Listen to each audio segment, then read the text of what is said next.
Oh man, it's Friday night. I'm looking forward to going out there, meeting some ladies, having some fun. You know what I'm saying? Oh yeah, best part of the week. That's right, baby. But I'll tell you what, I don't know what to wear. You know, I don't want to just go out as Elon Musk again. I wear that all the time, and the last time I did, someone thought I was a Tesla and tried to set me on fire. Well, don't go as Elon. Go with your fallback, Anderson Cooper. You already have the cheekbones. I know. I always go as Anderson, though, too. I want something fresh, but also classic. Something sexy, like a John Travolta, you know what I mean? There you go, John Travolta. Here, I'll try it on. Oh my God, look at me. My hair's so debonair. Can't wait to get out there and meet all the ladies. You're just making me laugh. Sandy! Okay, not bad, not bad. What are you thinking? What are you gonna go as? I'm not sure. I don't know, maybe Nicolas Cage tonight? Ooh, okay, a little on edge, but always fun. I like that. Ladies like someone with a little edge to them, but you can still show them a good time. Try it on. That's true, yeah. Let's try this on. I am not a demon. I am a lizard, a shark, a heat-seeking panther. Nice, dude. It's like I'm standing here with Nick Cage. Okay, well, here's another idea I had, but it's a little controversial. What if I went as Johnny Depp? Yeah, that could work.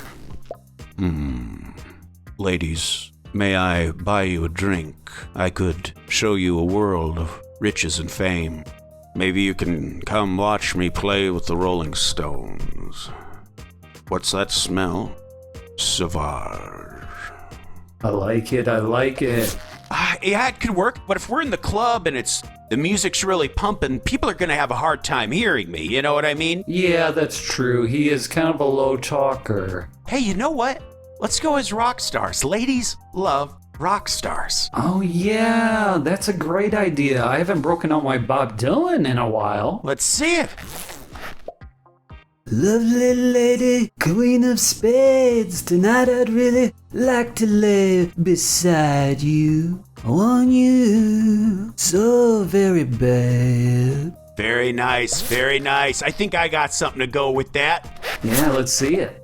Oh yeah, I'm looking forward to finding some real pretty mamas out there tonight who are gonna sweep them off their feet like, hoo-ah, you know.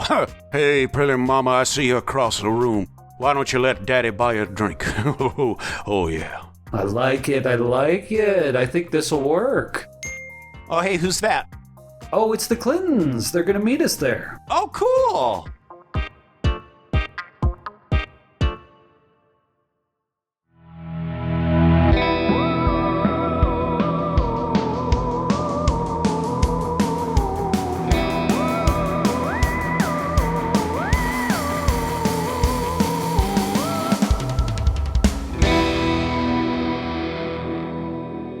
Citizens of the Milky Way, my name is Dylan Hackworth. And I'm Gage Hurley. And you have arrived in the slippery, scaly swamp that is Creep Street, baby. That's right. Ooh, you know you are exactly where you need to be, my fork-tongued followers.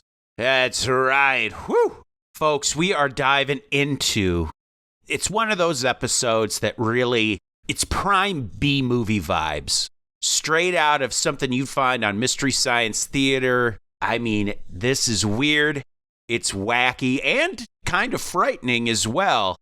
Folks, today we are talking about the Lizard Men.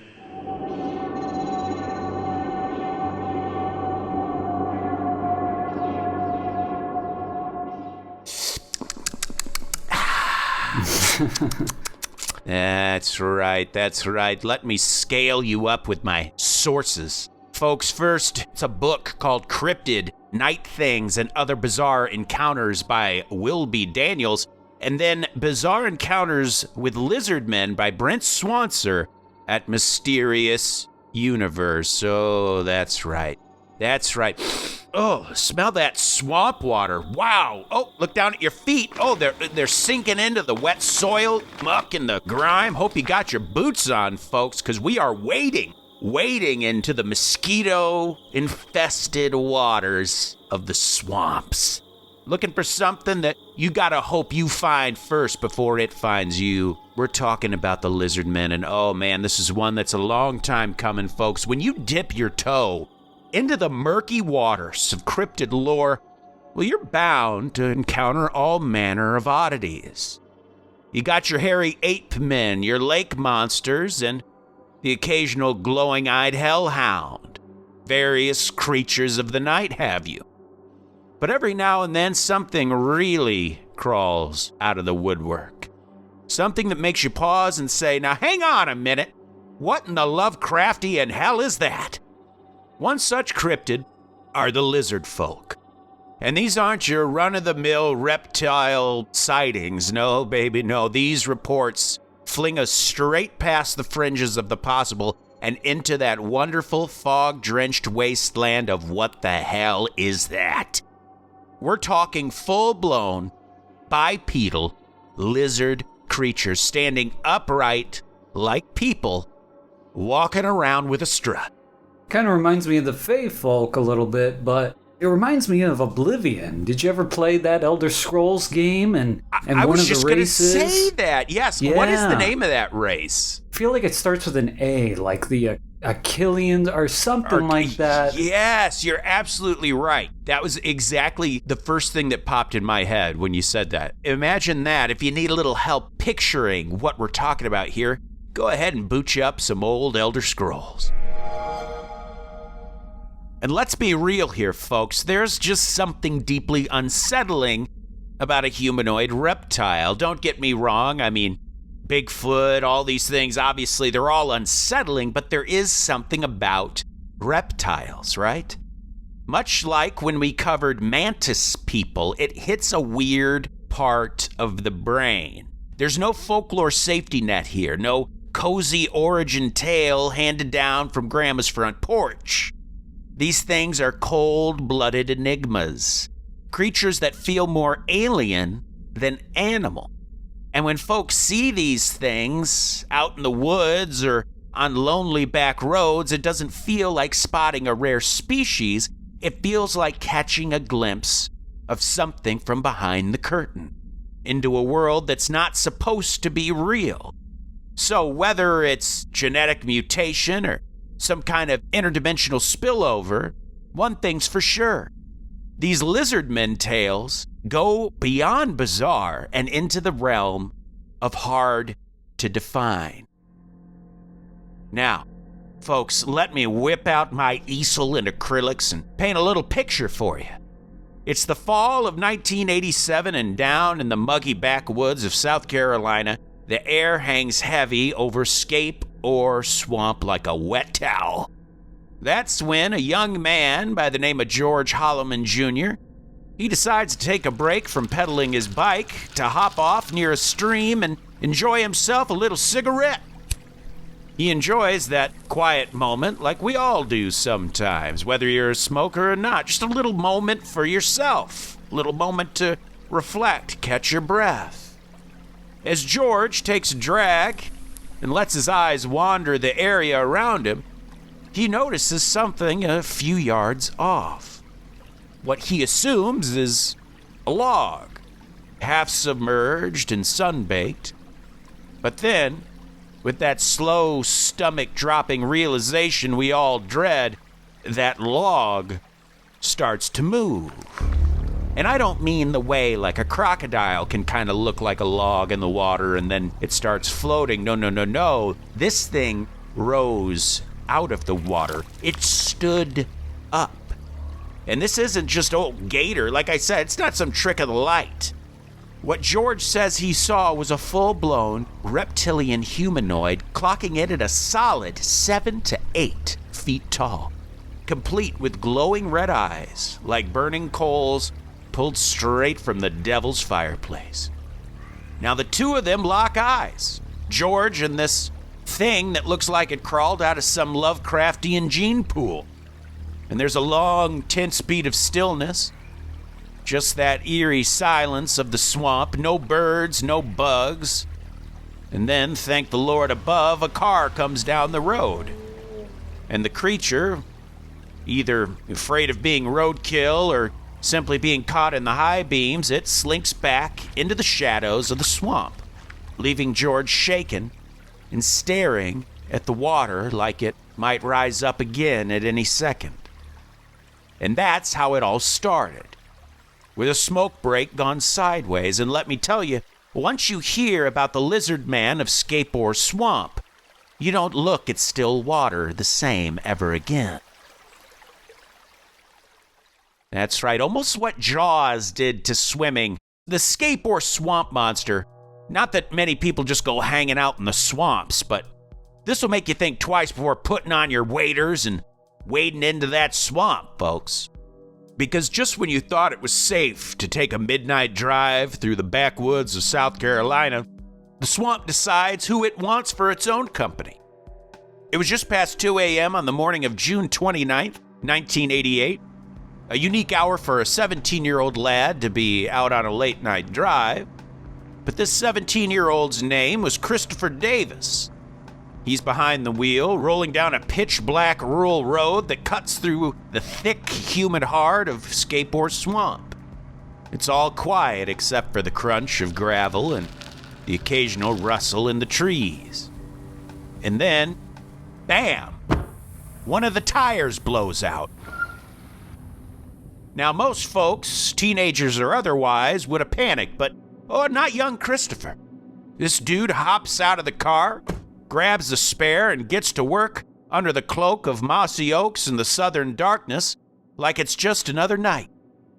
Oh, but this was not like any other night. As he's wrapping up the job, tightening up that last lug nut, something, and baby, I do mean something, explodes from the tree line. And this is not a deer, not even a bear, which would also be terrifying, but it's not even some drunk wandering hillbilly barreling out of the woods. What Christopher sees is some kind of an upright reptilian nightmare. 7 feet tall at least and scaled like a lizard. Its eyes blazing red. It rocketed toward him like a bat out of hell. Panicked, Davis jumps back into his car, slams the door, and just in time for the beast to leap onto the roof. Claws scrape the metal top, the whole car rocking under its weight.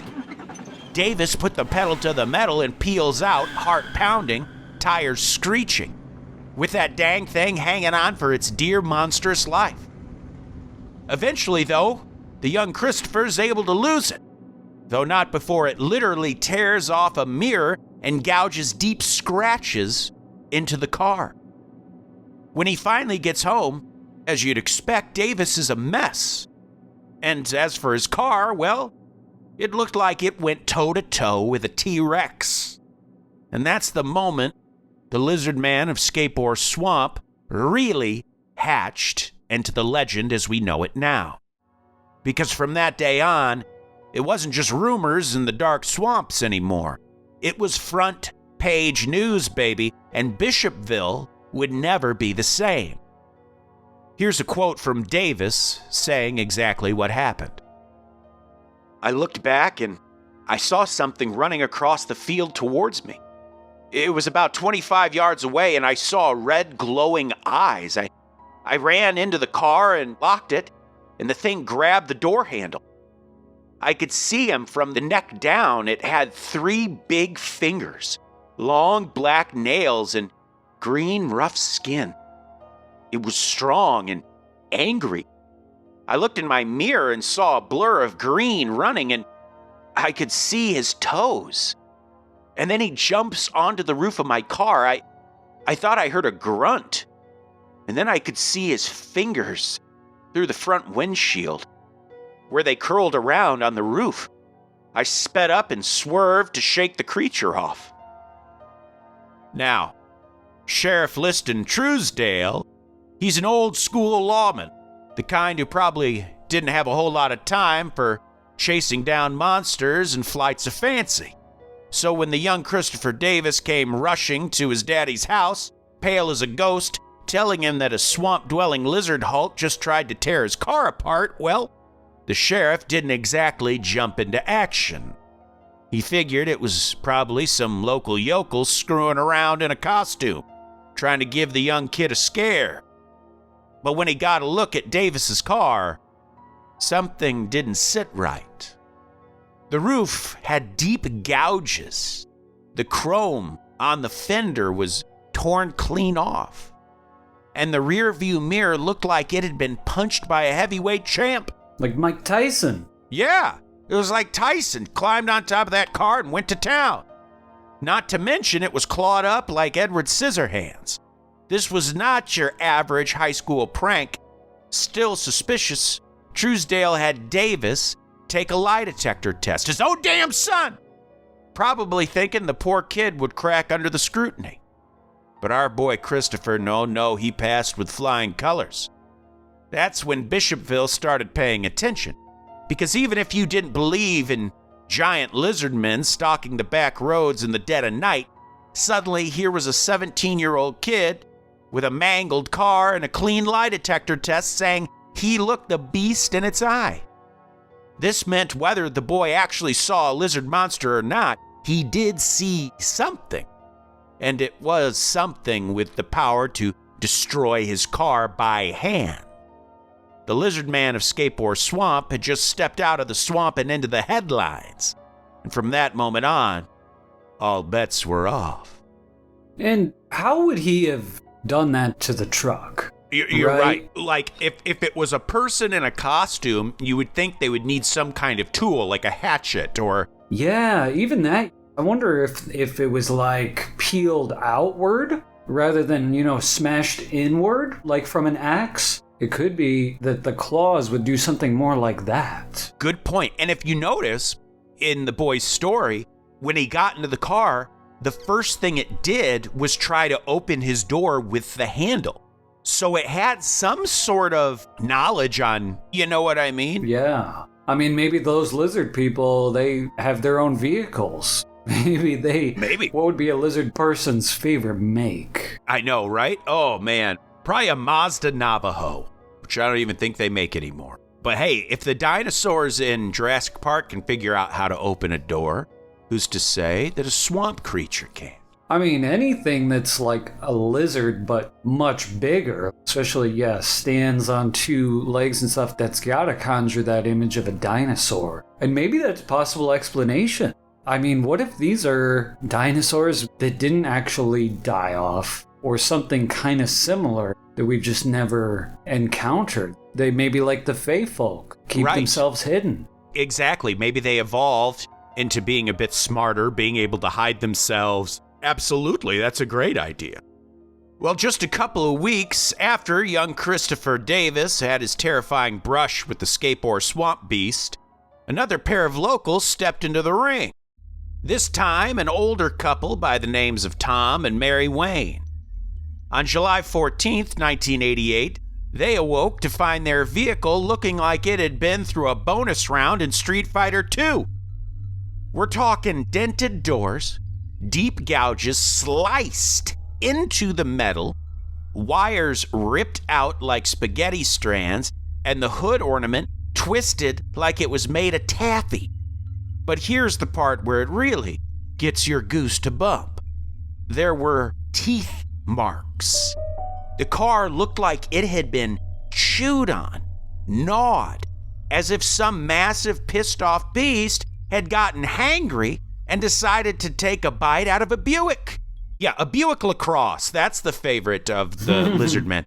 But now that's weird to think, because it's one thing to think claws, because you think, okay, maybe someone could fake that with farm tools to make it look like scratches, like claws, but chew marks, like, how do you, this thing looked like it had been chewed on. Yeah, it must have been pretty clear, or like it had a very consistent pattern that they were able to determine it was teeth marks. Yeah, it would be interesting to know if there was even a saliva or something left behind from the creature. But yeah, chew marks is where it really starts to kind of amp up here, where it's like, okay, maybe this is more than just a prank here. And get this, when the investigators showed up, they found giant, three-toed tracks stamped in the soft earth all around the scene.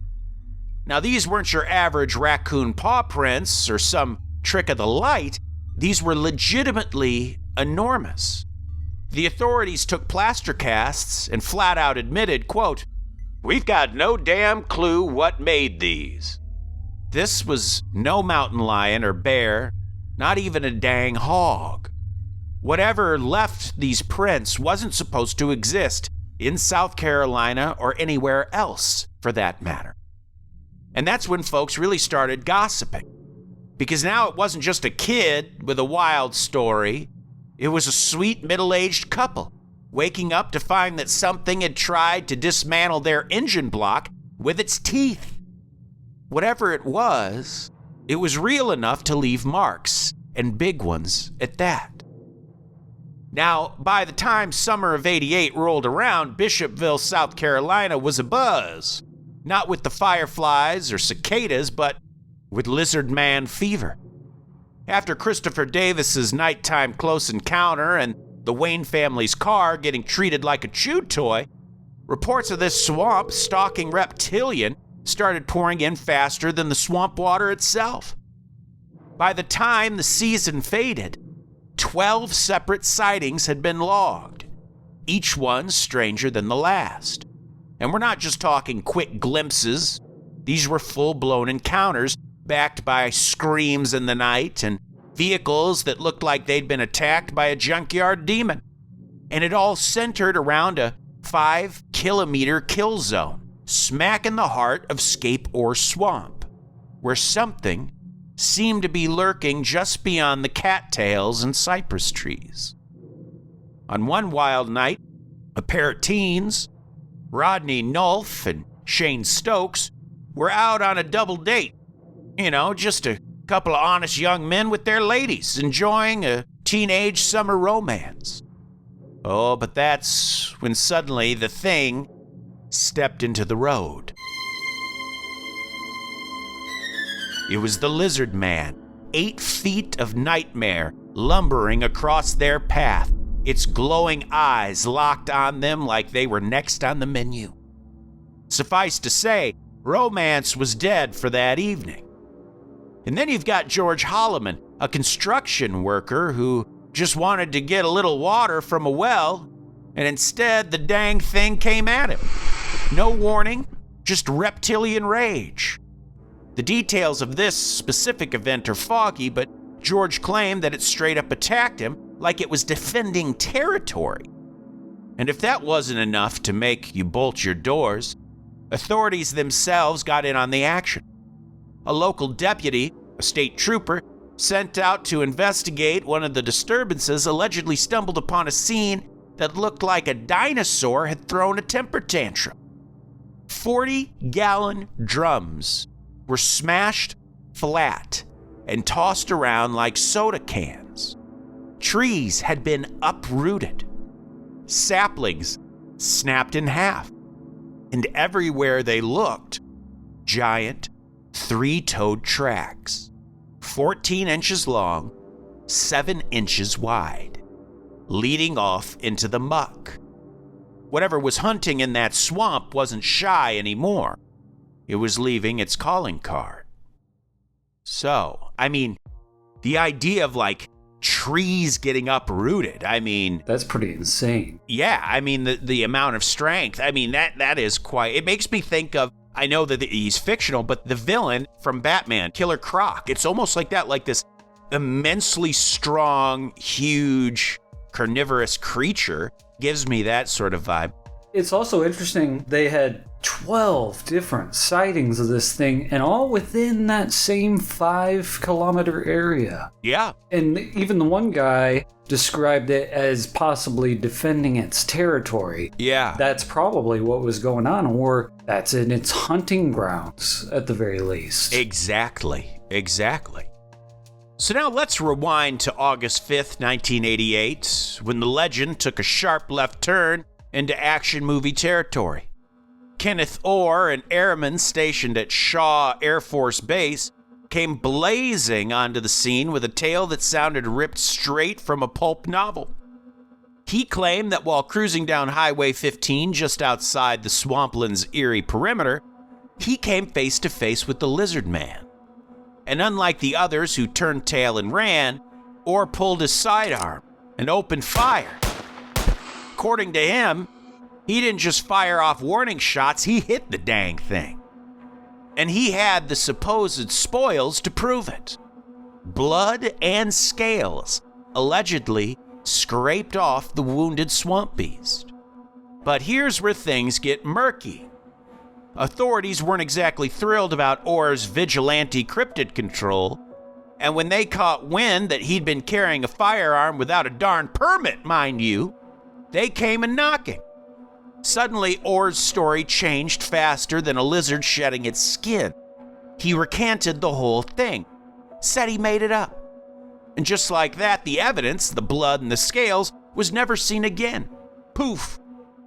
Vanished into the humid Carolina air like the creature itself. Makes you wonder if the legal threat was what made the man recant his story. Regardless, by then, the match had already hit the powder keg. Local radio station WCOS decided to stir the pot by offering a $1 million bounty, dead or alive, for the lizard man. A cool $1 million to bag the Bishopville beast. And wouldn't you know it, folks, every monster hunter with a mullet and a rifle came crawling out of the woodwork, stomping through the swamp like a monster hunter show on Discovery. Suddenly, Bishopville was crawling, not just with rumors and legends, but with loaded weapons and amateur cryptozoologists who smelled possible fortune. The hunt was on, and the hunt was hot. And the swamp, it got a whole lot more dangerous. But as with most good monster yarns, the lizard man didn't just fade away with the end of the summer, no mama. While the media frenzy did cool off after '88, the creature itself, whatever it was, kept right on slinking through the muck. Sightings didn't stop, but they did grow fewer and farther between, but still too bizarre to ignore. In the late 1990s, a man named Robert Cooper with the Army Corps of Engineers claimed he saw something running alongside the road that looked half human, half dinosaur, which, let's face it, is the sort of thing you don't just toss into casual conversation unless you're trying to get court-martialed. Yeah, I saw a half man, half dinosaur the other day. It's pretty wild. Sir, hand over your sidearm.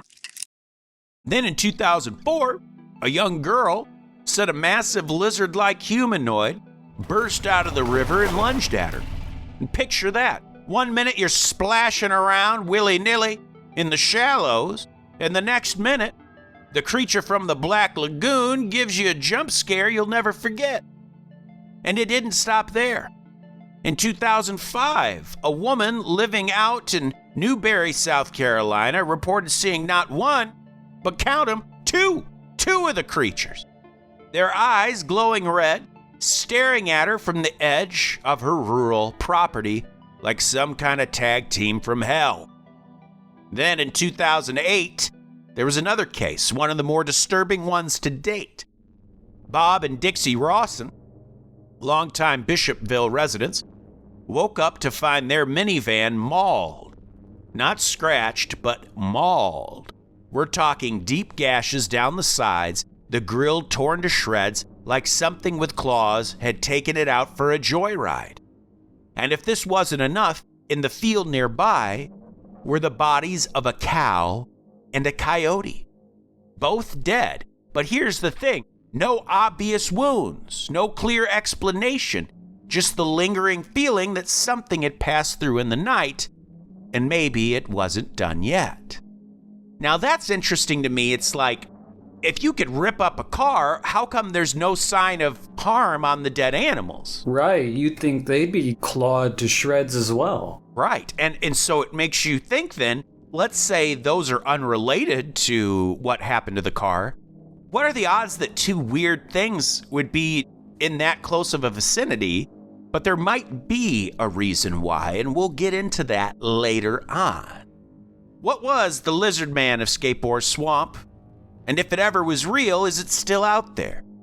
If you ask around Bishopville, you'll find no shortage of people who will look you square in the eye and say, yes, it is.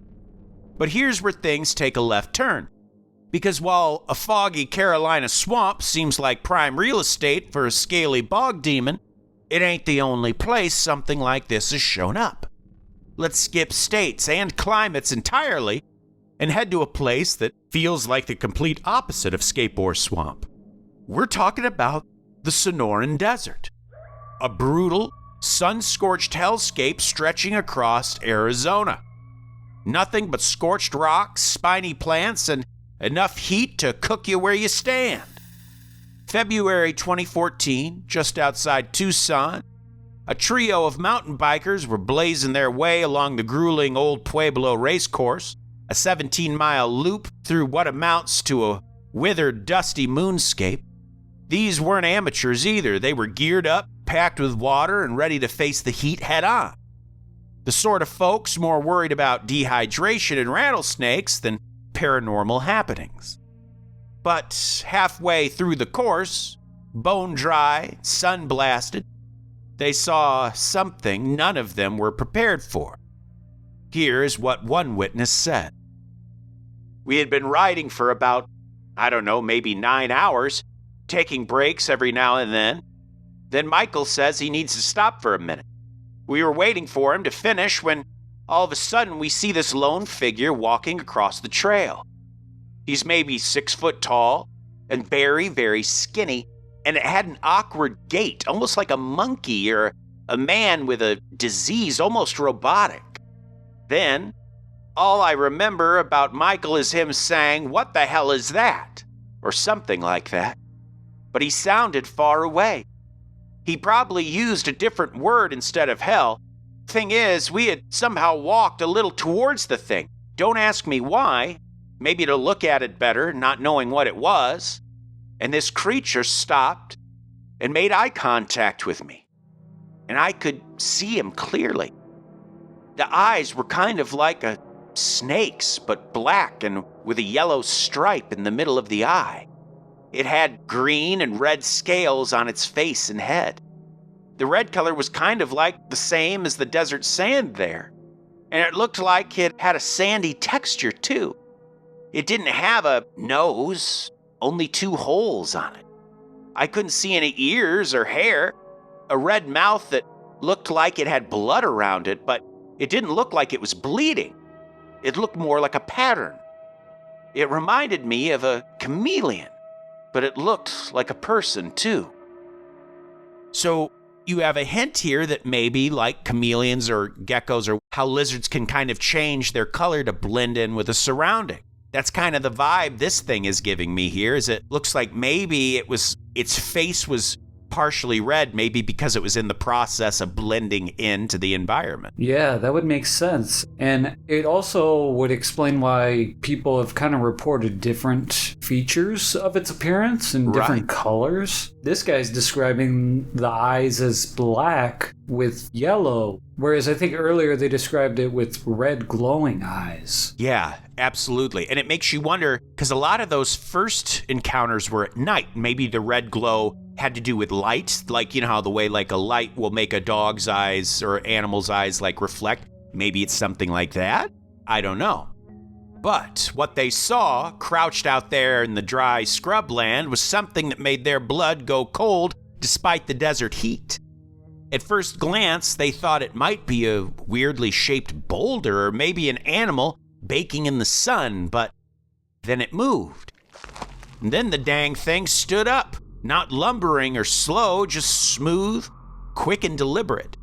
It rose to its full height, tall and lean, with arms too long for comfort and skin like scaled leather. Then, as if that weren't bad enough, it raised both of those gangly arms high and started gesturing. Waving, maybe signaling, maybe even giving a warning. No one could tell, but that chilled them to the core. It wasn't just the sight of it, it was the sound. A high-pitched chattering. Not quite a hiss and not quite a cackle, just something that shouldn't be, like the clicks of an insect mixed with the garbled speech of someone trying to say something to another human being. It almost like the way it raises its arms, the way it's described, it almost sounds like it's like, hey, like over, like it's like doing that. Yeah. Like it's trying to get their attention. Exactly. And the clicking just kind of reminds me of signs. It sounds a lot like the mantis folk that we covered, the extraterrestrial episode. The mantis people would kind of have a clicking sound they would make. Gives you a creepy ass, yeah, that's very creepy. And just like that, it scampered off. It didn't run or walk, it literally scampered, like a panicked lizard trying to dive under a rock. The three men just stared at one another, not even sure what they'd actually seen, or if it was even real. They had a quick, urgent powwow. Do we turn back? Do we go after it? In the end, they made the very human decision to just keep moving, push through the final miles of the course, and then get the hell out of there. But that thing, whatever it was, it stayed with them. No matter how many times they told the story, none of them could ever really shake it.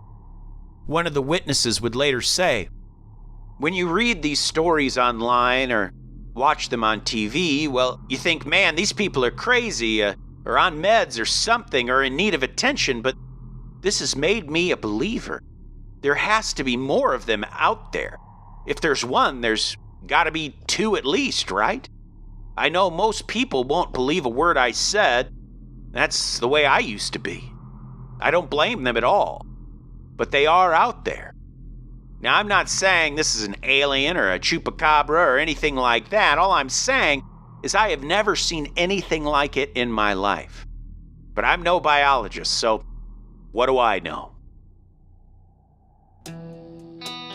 Ooh, just had to take a quick pause there, Creep Street, just to give your poor palpitating heart a rest. If you're enjoying this episode, go ahead and follow us on Facebook, Instagram at Creep Street Podcast, Twitter at Creep Street Pod, TikTok at Creep Street Podcast. That's right. And if once a week is not enough for you, just head on over to patreon.com for all sorts of goodies. We got 3 different tiers there, something for every tier. So get your fixins. We even got a free tier where you can listen to the weekly sketches before they go live on the episode. Now, without further ado, back to today's story.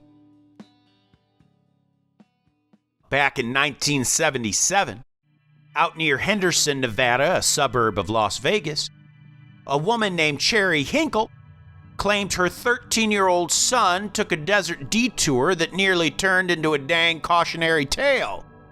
The place was Black Mountain, a jagged hunk of rock and dust riddled with old mines and forgotten caves.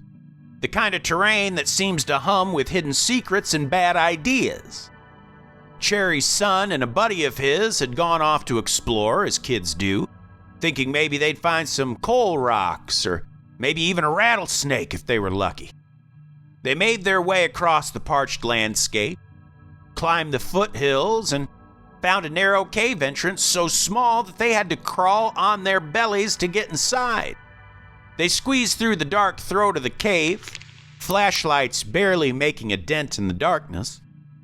And as I've said many times in many episodes, that's when things got weird. We'll have to put that on a t-shirt. And that's when things got weird. Like on the front it says Creep Street, and then on the back it just says, and that's when things got weird. They found themselves in a small circular chamber, about 9 feet across, and in the middle was a pit, not natural looking at all. And in this pit was a makeshift ladder that had been built from branches wedged into the sides of the shaft. The kind of thing that screams someone or something was meaning to come back, and who knows when that might be. But then they heard it. Voices. Not close, but far off. And they were echoing, like a conversation happening in another room.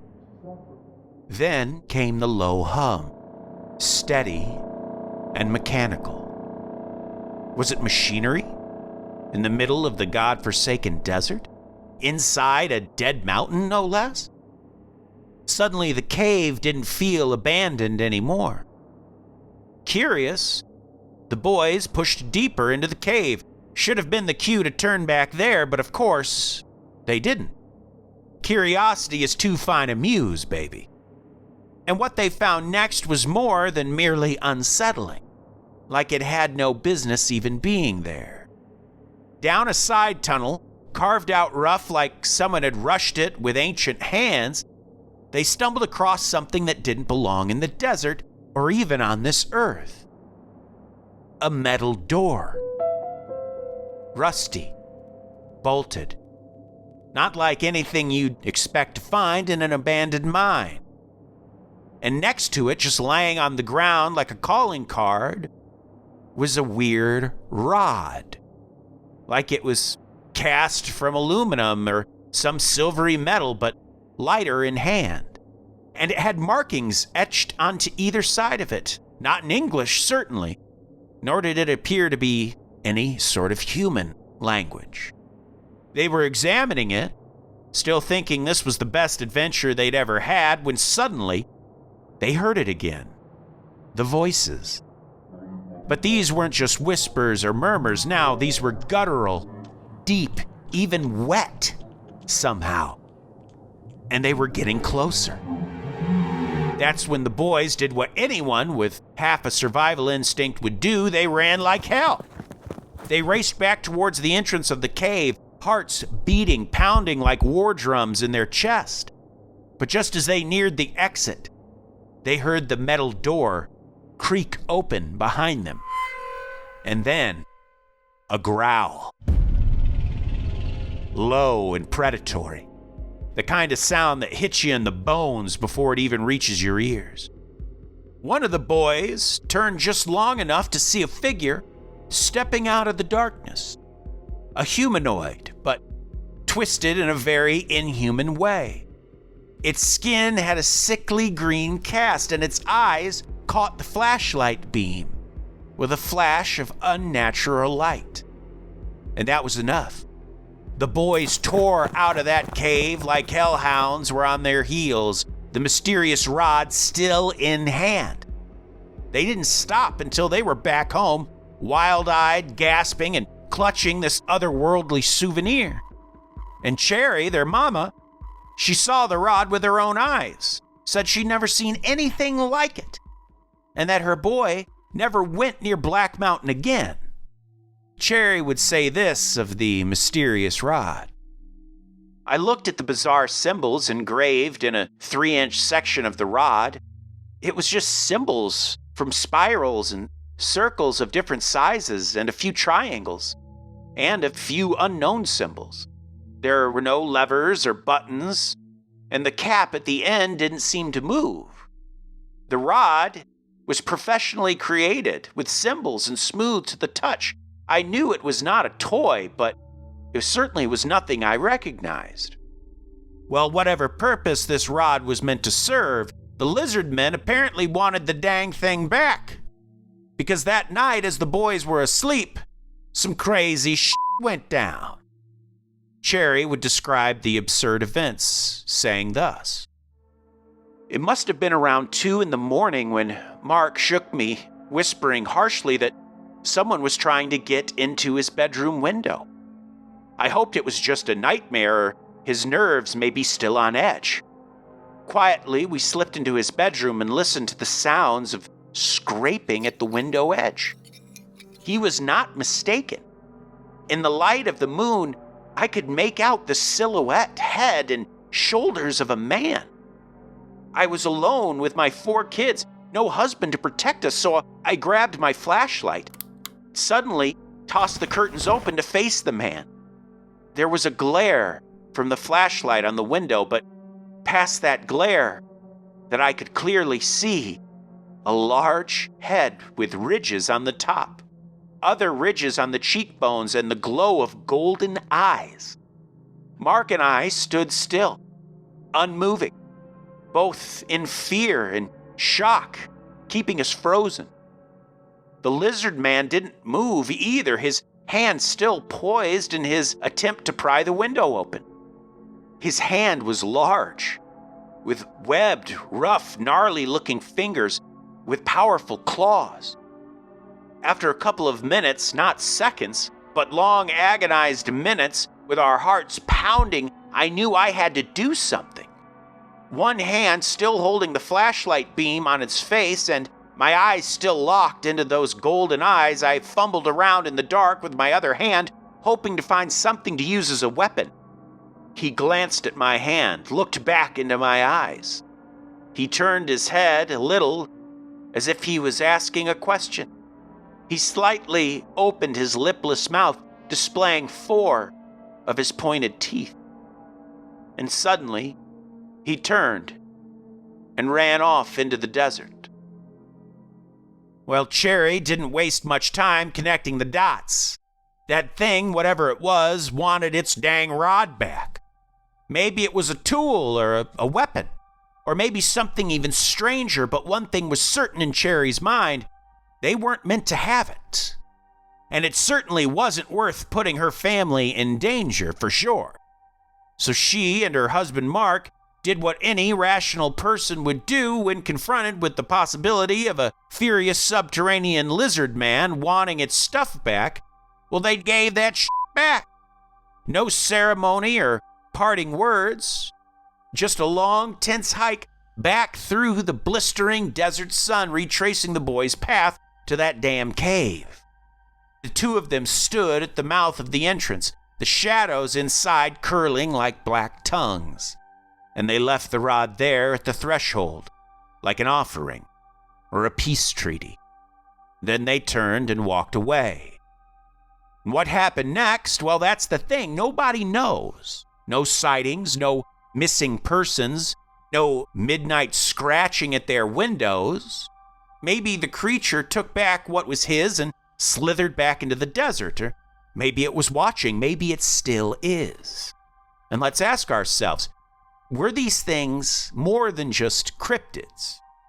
Were they aliens, interdimensional visitors, something older than both? Hell, maybe it was all their imagination, but ask Cherry Hinkle and she'll tell you it sure didn't feel imaginary, especially when they were running for their lives in the Nevada dusk, hearts pounding, clutching something not meant for this world or human hands. So clearly in this story, there is some kind of technology that these creatures have access to. There's these symbols written on this rod, which is funny because in a lot of Roswell lore, in a lot of sources, they will claim that in the wreckage at Roswell, on the metal or whatever it was of this craft, there was written ancient Greek. And so, Really? which gives some people, obviously that leads in 1,000 directions. Are these actually ancient Atlanteans? Are they all this stuff? So here, once again, you have this, what seems like an inhuman or at least an ancient language written on this metal rod that was apparently important enough they went running after them for it. Right. It's really starting to sound like hidden civilization. Yes. I mean, the fact that they have symbols means they have language, which they also have evidence of technology. Even the door alone suggests that may have been some sort of structure of theirs, some sort of entrance to an underground building or what have you. Bingo. You're absolutely right. As this episode goes, each encounter becomes less and less like an unidentified beast and more like something out of a weird Twilight Zone tale, and it'll keep going in that direction, as we'll soon see. Because some encounters don't come with claws or glowing eyes. Sometimes the strangest stories are the quiet ones, the ones where nothing technically happens and yet you still feel rattled to your bones. It was 2014 in Colusa, California, in the middle of nowhere and in the middle of the night, and a woman was sitting out on her doorstep with her dog. And the time was just about 3 a.m. And the world was dead quiet. No cars, no crickets, just the occasional creak of old trees under the weight of sleep. And that is when the young lady saw him. a man walking up the sidewalk, slow, steady, smoking a cigarette like he had nowhere to be and all the time in the world to get there. He nodded politely as he passed, nothing more. Just a quiet stranger out for a stroll. Seems harmless enough. Except he came back. Exactly 1 week later, at the exact same time, on the exact same sidewalk, the same man came walking. This time, he didn't just nod. He stopped and said a few words. The witness couldn't really remember what he said, just that something about him felt off. Not necessarily dangerous, just off. Maybe even a little wrong. Like a skipped beat in a song that you know by heart. Like reality had a little hiccup. Who was this guy? Was he a ghost? A person caught in some kind of a time loop? A man stuck in a groove in space-time? Or maybe just a lonely drifter with an uncanny sense of timing and the ability to unsettle your soul with a single look? The witness would later say, quote, "I saw him at 3 a.m. again. He smiled and said very softly and meekly, 'Hello,' and bowed his head. I returned the greeting. It's a small rural farming town. No one was out, and I could hear his hard-sole shoes making a clatter in the still of the night." Well, by now, the pattern was undeniable. Week 3. Same time, same route, same man. Only this time, the illusion, the act, didn't hold. The woman was already waiting for him, something in her gut telling her that he'd be back. She sat on the porch in that same spot, her dog tucked close beside her, ears perked and still. And then, footsteps. Just like clockwork. But when the stranger rounded the corner and stepped into the porch light, it wasn't a man. At least not anymore. Whatever mask it had worn before had slipped. And what stood there now was something not meant to walk in the light of day. It still walked like a man, still smoked like one too. Only the cigarette seemed to hang from a slit in its face. A mouth too clean, too surgical to be real. Its eyes were just sockets, hollow, black, and endless. No expression, no blinking. Just 2 tunnels cut deep into a face that looked stretched over a skull. She didn't scream, she couldn't. That's when the thing paused, as if it could tell that she finally saw it, its true nature. And then, like before, it nodded. That same nod, turned, and walked away. The dog whimpered low in its throat, and the woman sat frozen for minutes, maybe even hours, until the sun finally rose and broke the spell. She would never sit on that porch at 3 a.m. again, but she kept the lights on just in case he came back. Because the thing about monsters in the night is that they don't always want to hurt you. Sometimes they just want you to see them. The witness would say this: "I slept with the double front doors open into my studio-type home for ventilation. At 3 a.m., I heard the man walking by. He had a reptilian face. He was wearing a hooded jacket. We both stared at each other for about 10 seconds. He had a brow ridge. The scales looked like those of a snake, and it had a bluish color to it. I felt it was the same man, but I was seeing a reptile being."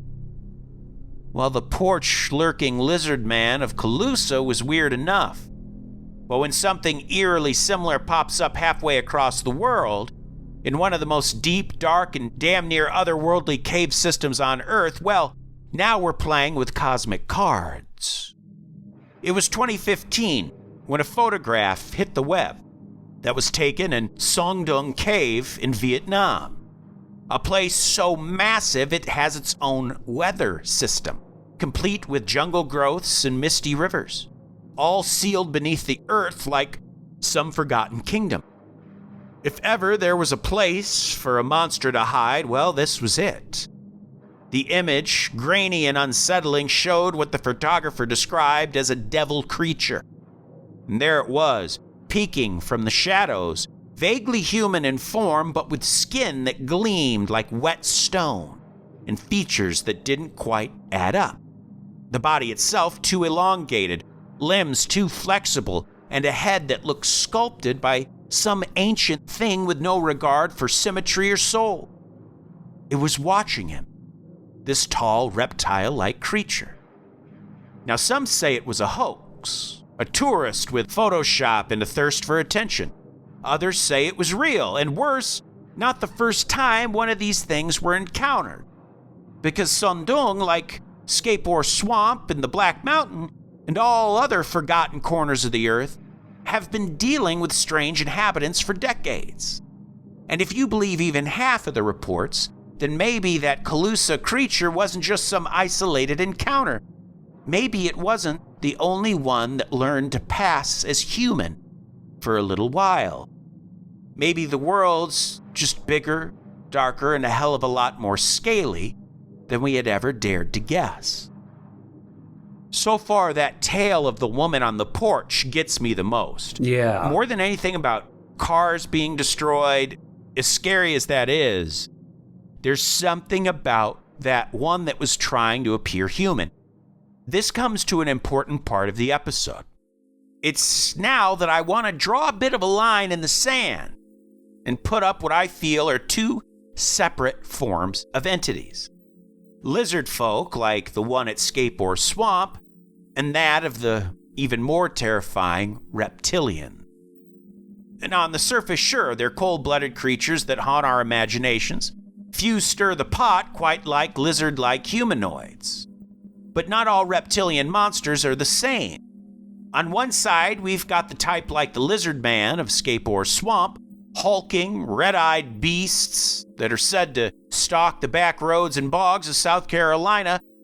And on the other hand, we've got reptilians. These are cold, calculating shapeshifters, hiding in plain sight, allegedly controlling the levers of global power. Same scales, different nightmare. You see, the lizard men are a cryptid of classic design, standing 7 to 8 feet tall with glowing red eyes, tough green skin, and tracks that would make Bigfoot jealous.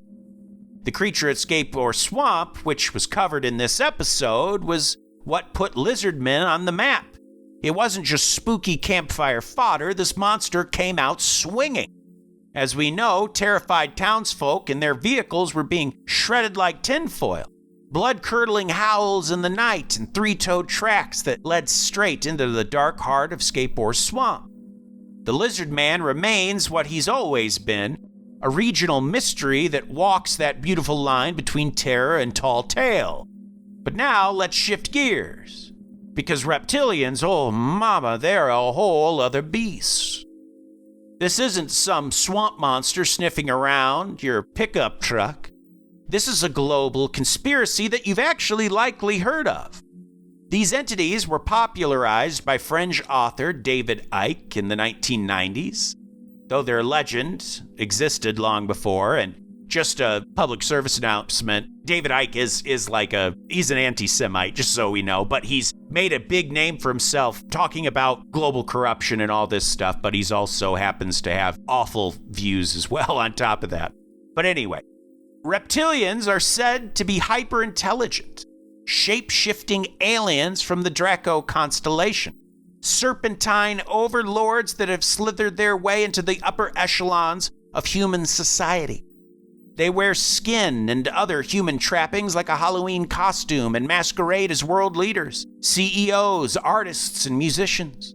You may remember that closing joke from our sketch, Faye versus Grey in King Arthur's Court, in which we referred to Hillary Clinton as a reptilian. Now, obviously, we don't believe Hillary Clinton is a reptile, but many do believe that in the elite sphere, these creatures live in disguise. we've mentioned many times on Creep Street, and we will surely have an episode that is dedicated to reptilians. They're an episode all their own. These aren't just beasts from the wild, which are terrifying already. Reptilians are puppet masters pulling the strings from behind the curtain. Some believe they feed off our fears, manipulate governments, and even crash economies and rig wars. Sounds outlandish, but for a certain slice of the population, the reptilian theory explains everything. Power, corruption, control, all attributed to cold-blooded hands operating in secret. So how are they similar? Well, obviously both share that primal aesthetic. Scales, claws, glowing eyes, and the kind of presence that makes you want to sleep with the lights on. Both lurking on the edge of what we consider normal, and both represent a type of ancient fear, the idea that something non-human walks among us. But the differences are so vast. Lizard men are regional, tied to very specific places and folklore. He's the monster in the swamp, the thing you tell stories about to freak out your friends. Whereas reptilians are global, they're a concept. They're everywhere and nowhere, hiding beneath the skin of presidents, monarchs, and maybe even your favorite pop star. One is driven by animal instinct, the other by sinister intention. The lizard man of Skateboard Swamp might give your car a few scratches or even rip you apart, but the reptilians, they'll crash the world economy and drink your fear like champagne. Maybe a good analogy is this. Reptilians are like aliens from sci-fi movies that are smarter and more technologically advanced, and they come to take over the world, whereas lizard men are more like the xenomorphs, more animalistic. They aren't really so much sentient, they're more just like killing machines. And certainly on our YouTube, when we put the YouTube version of this online, we'll almost certainly, because it happened once before when we mentioned reptilians, we'll get one of those community notes or whatever they put on things. Like, this video mentions reptilians. Here's a link to explain the conspiracy theory of reptilians. I remember that just because we mentioned it once before, we got one of those things on our YouTube video. It's so funny. Who knows? But anyway, according to retired Romanian General Emil Straniu, a man not exactly known for chasing fairy tales, this bizarre little anecdote came straight from a trusted friend. A man who'd seen his share of strange during his years of service. But nothing could have prepared him for what he spotted at a lonely gas station near the Retezat Mountains, deep in the eerie heart of the Carpathians. That's right, we're in Dracula territory, folks. It was early morning, early enough that it was still largely dark out, and our man had just finished paying for his gas and turned to head back to his car when he saw something. A brown Humvee with its engine purring. It was sitting on the empty road all alone, except it wasn't empty. The Humvee, that is. The front door hung open, and slouched inside, as casual as a commuter waiting for a coffee, sat something that didn't belong in this world. The being was described as reptilian, humanoid in shape, yes, but its skin was scaled, and its eyes, well, you've probably already guessed, cold, alien, glowing, and ever watching. It wasn't wearing a uniform or even a coat, just the military boots, that was it. A naked lizard being in combat footwear, idling in a Humvee like it had somewhere to be and didn't particularly care who saw it. The creature looked at him dead in the eyes and just stared. Cool as Steve McQueen. No aggression or panic, just mutual recognition, as if to say, yeah, I'm here. I'm not hiding anymore. And just like that, the witness got in his car and drove the hell out of there. It's stories like these that take things from, hey, maybe it's a misidentified lizard, to full-blown interdimensional incident. What was that thing doing in the open? Why in a Humvee? Why the boots? And above all, why Romania? Because maybe the howler and the skateboard thing and the shape-shifting sidewalk smoker from Calusa are just branches from the same scaly tree. And maybe the Carpathians weren't always known for just vampires. Let's take stock. Our witness, after staring down a reptilian humanoid in nothing but combat boots, wisely bolts for his vehicle, heart pounding like a kick drum. As he peels out of the gas station, he dares one final glance in the rear view. And wouldn't you know it, the damn thing is still watching him. Not chasing him or hiding, just watching him. The kind of stare that goes right to your soul. No fear or shame, just that reptilian calm. Cold-blooded and ancient. Now that would be chilling enough on its own, but then there's the source of this story, General Emil Stranu. And this is not some tinfoil hat-wearing basement blogger, no. Stranu's resume reads like something out of a Cold War X-Files episode. He was director of the Special Situation and Research Center on UFOs and Psytronics, founder of the Association for the Study of Unidentified Aerospace Phenomena, published multiple books on unexplained anomalies, ancient tech, and cosmic secrets, and perhaps most importantly, he made it his life's work to blow the whistle on the weirdness. So this isn't some guy who heard a weird noise behind a Fuddruckers and started ranting on Reddit. This is a man with connections, clearance, and a growing suspicion that the world's weirdest truths are being actively hidden from the public. Which begs the question, what exactly did this guy see? And how many other people have seen it and been told to keep quiet? Because if General Stranu is to be believed, and he's gone on record multiple times asserting this, then we're not just dealing with a rogue lizard person in a Humvee. We're looking at a full-blown campaign of obfuscation, stretching across continents and disciplines. Could this be tied to ancient underground structures, hidden civilizations, interdimensional bleed-throughs? Or maybe it's something simpler. Maybe they're already here, and maybe they always have been. Well, that's going to wrap it up for our series on the lizard people. Now, Gage, as you can tell, like I said, I wanted to give a little hint here. Eventually, we'll do a reptilians episode. That's one for all its own, because reptilians is a classic conspiracy theory. You know, like it's your classic Alex Jones sort of. Like I said, we even made the joke, Hillary Clinton is a reptilian. Now, that concept is very prevalent. I don't know if you've ever seen on YouTube, there'll be these videos, and they're always so spooky because they put this eerie music on it, and it'll be slow motion of like George Bush or Obama, and it'll be like, watch their eyes, and it'll be slow motion, and it's like they have lizard eyelids. It's like second eyelids. It's like you'll see those all the time. I can't remember the preacher, but he's on that like CBN. I can't remember his name, but like there's been videos of him like, is he actually a lizard person, you know? That's right. I've seen those. Yeah, right? So interesting and kind of fun. You know, obviously,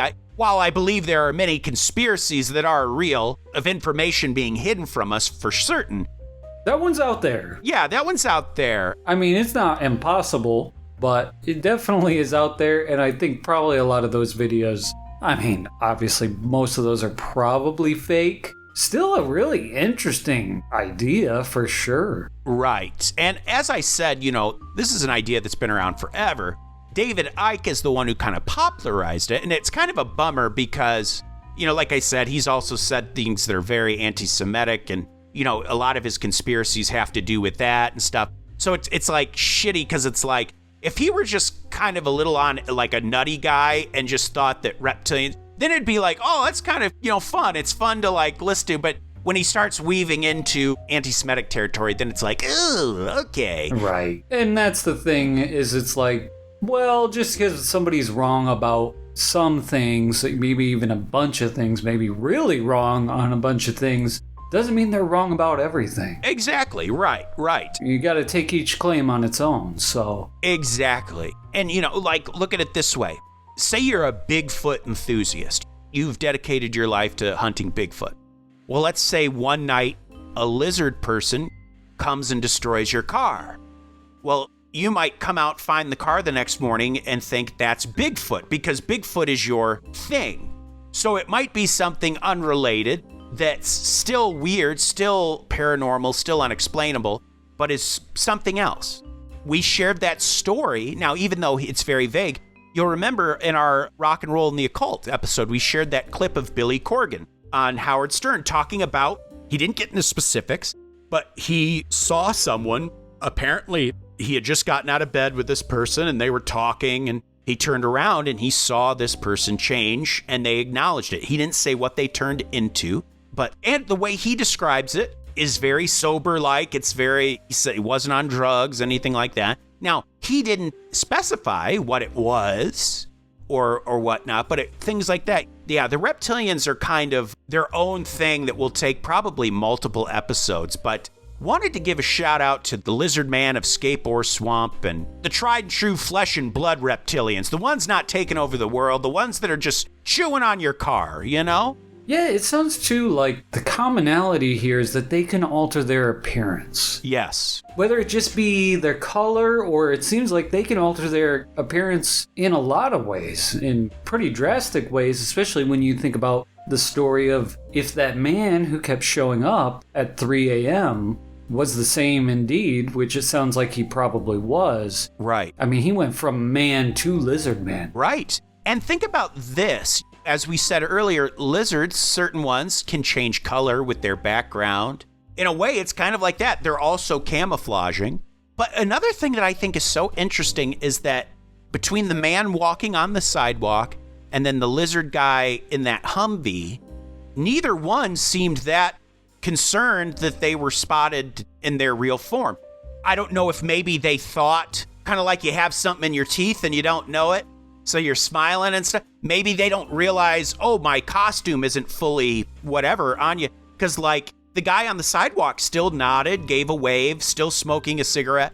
So it's like, did he know that his costume wasn't on right? Or was it just like he didn't care? Same thing with the Humvee guy. Like, did he realize that, oh, shoot, I got to wear a full uniform, not just the combat boots, and I gotta look like a person? Or did he just not care in that aspect? Because in both cases, they weren't in any, as far as we know, any sense of danger.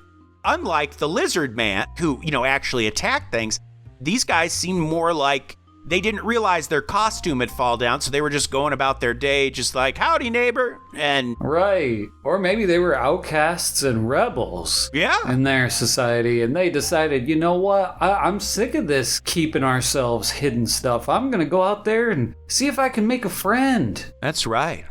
Well, I got a list of names who are sick of wearing that costume. Oh yeah? Who's that? The names of our top-tier Patreon subscribers. Of course, the Dream James Watkins, the Finnish Face via Lungfist, the Madman Marcus Hall, the Tenacious Teresa Hackworth, the Heartbreak Kid Chris Hackworth, the Oh-So-Suave Sean Richardson, the Notorious Nicholas Barker, the Terrifying Taylor Lashmet, the Count of Cool Cameron Corliss, the Archduke of Attitude Adam Archer, the Sinister Sam Kiker, the Nightmare of New Zealand Noeline Vivilli, the Loathsome Johnny Love, the Carnivorous Kevin Bogey, the Killer Stud Carl Staub, the Firestarter Heather Carter, the Conqueror Christopher Damian Damaris, the Awfully Awesome Annie, the Murderous Maggie Leach, the Serve Sexy Sam Hackworth, the Evil Elizabeth Riley, Lauren Hellfire Hernandez Lopez, the Maniacal Laura Maynard, the Vicious Karen Van Buren, the Arch Nemesis Aaron Bird, the Sadistic Sergio Castillo, the Rapscallion Ryan Crum, the Beast Benjamin Huang, the Devilish Chris Doucette, the Psycho Sam, the Electric Emily Zhang, the Ghoulish Gert Hankum, the Renegade Corey Ramos, the Crazed Carlos, the Antagonist Andrew Park, the Monstrous Michaela Schur, the Witchy Wonder J.P. Weimer, the Freaky Ben Forsyth, the Barbaric Andrew Barry, the Mysterious Marcella, the Hellacious Cale Hoffman, and Pugblorb, the Poltergeist. Yes, folks, if you want to be just like those subterranean cave dwellers that we just mentioned, head on over to patreon.com for all sorts of goodies. We got 3 different tiers, 4 technically, because we have a free tier.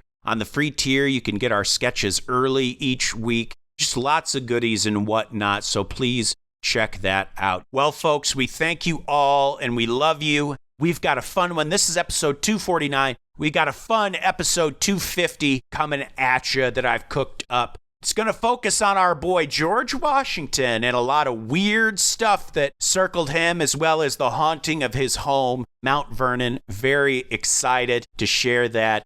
But welcome to summer, folks in the Northern Hemisphere. Folks in the Southern Hemisphere, hope you're bundled up and enjoying winter. But we love you and we thank you. Citizens of the Milky Way, good night and goodbye.